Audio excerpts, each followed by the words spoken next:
Olá, amores! Vamos dar continuidade, então, no assunto, né? Como escolhemos os nossos pais antes de encarnar? Então, hoje eu vou falar um pouquinho mais sobre o pai, mas vocês vão perceber que acaba falando um pouco dos dois, porque não tem como não falar.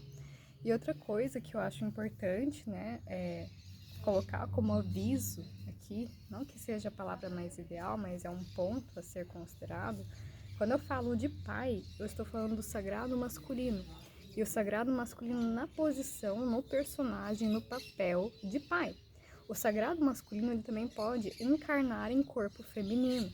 Então, por isso que eu estou falando isso para vocês agora, porque quando eu falo pai, eu estou ligada ao sagrado masculino. Não importa se é um casal heteroafetivo ou homoafetivo. O que importa é a energia masculina que todos nós temos. Eu sou o sagrado feminino, mas eu também tenho a polaridade masculina. Então, já entrando nessa questão da polaridade, a gente já começa a se aprofundar no assunto. Porque o pai, ele traz a semente da encarnação. Ele traz a semente da matéria, que é uma característica da polaridade masculina. A matéria, ser mais material, ser mais racional, né? E ser a ação.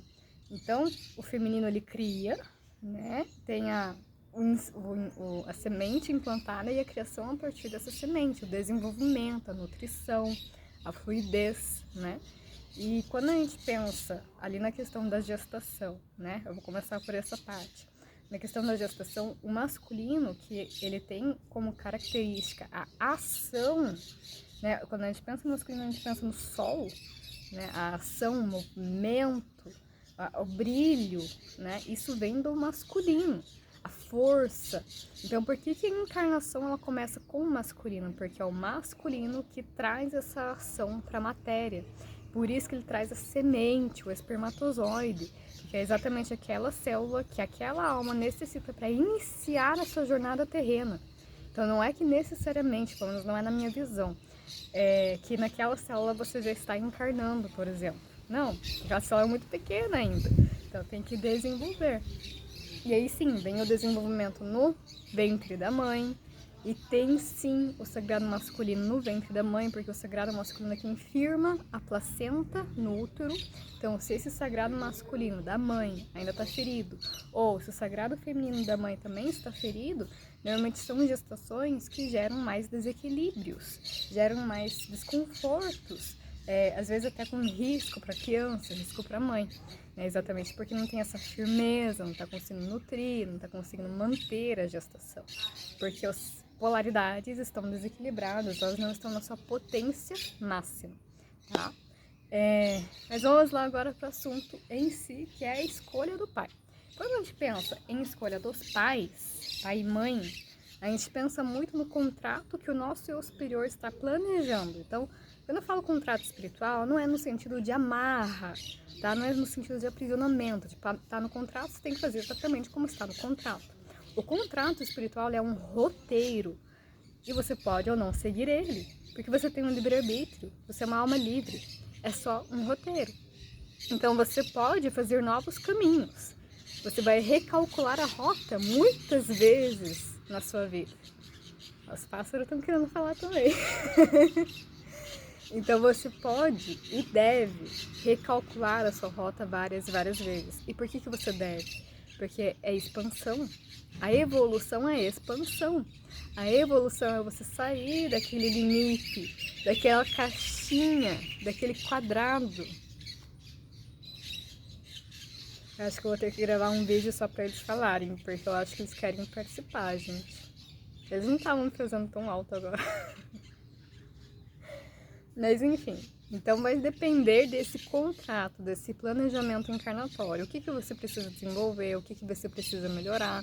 Para quem ainda, as almas, né, que vivem a questão kármica, quais são os karmas que precisam ser lidados, o que você precisa evoluir, o que você precisa melhorar, o que você precisa firmar, ou o que você pode experienciar, porque a encarnação também é experiência.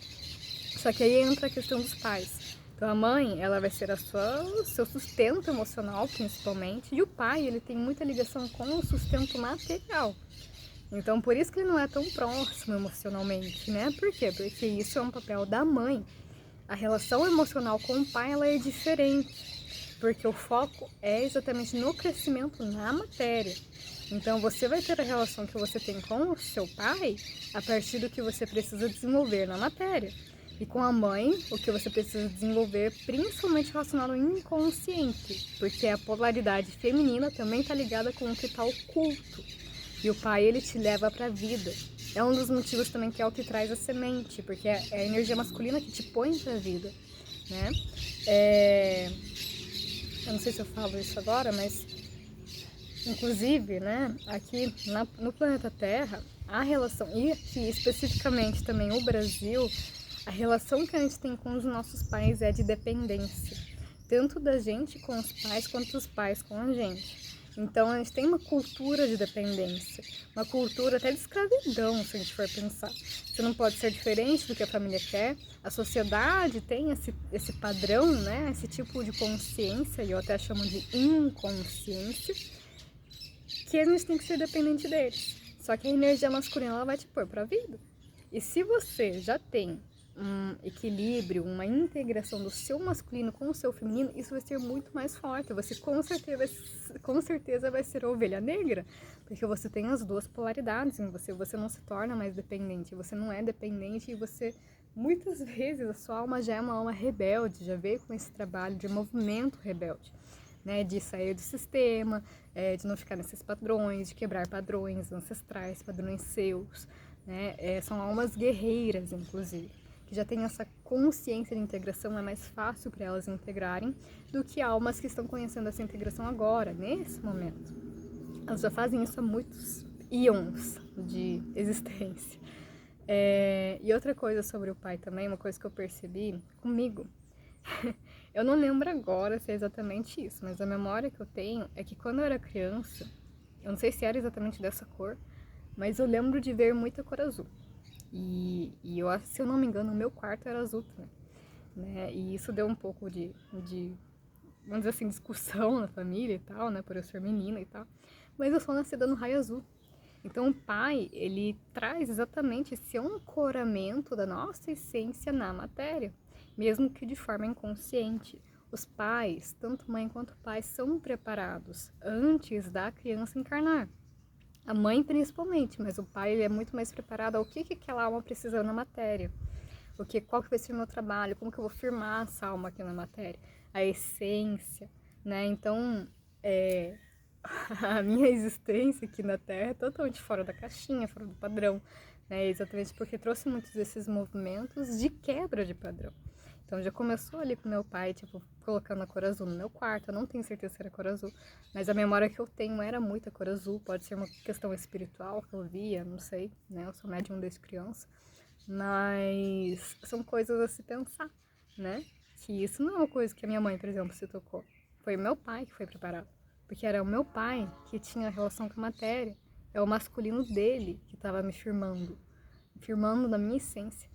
E hoje a minha cor preferida é azul. A minha logo é azul. Tudo que eu escolho ligado à profissão, ligado ao meu trabalho, normalmente é azul. Quando eu vou nas feiras, eu tô de azul, normalmente. Né? Então são coisas assim pra gente refletir com o nosso pai.